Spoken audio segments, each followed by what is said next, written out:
காமராஜர் ஒரு பள்ளிக்கூடத்தை திறக்க போறாரு, நடந்த உண்மை.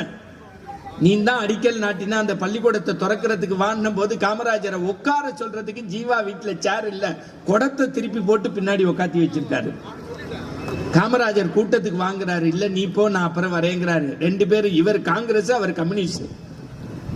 20 நிமிஷம் வெயிட் பண்ணாரு, வரல. அப்புறம் அவர் போனோன்னு 1 மணி நேரம் கழிச்சு ஜீவா போனாரு. ஏன் நான் கூப்பிட்ட போது வரலன்னாரு. நீ கூப்பிட்ட நேரத்துக்கு வரணும்னா கட்டுற வேட்டி காய போட்டிருக்கேன், எனக்கு மாத்து வேட்டி இல்லைன்னாரு. அதுக்கு காமராஜர் கேட்டாரு, நேத்திக்கு பொதுக்கூட்டம் பேசினியே 2127 ரூபாய் காசு கொடுத்தாங்களே, அதுல என்ன பண்ணிருக்கலாம், 2 வயிட்டு வாங்க கூடாதான்னு. காமராஜர்கிட்ட ஜீவா சொன்ன வார்த்தை, அது கட்சிக்கான காசை தவிர என் வேட்டிக்கான காசு இல்லை.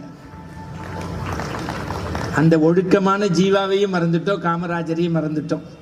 பாருக்குள்ளே நல்ல நாடு, இப்ப பாருக்குள்ளே நல்ல நாடு விளங்கும்.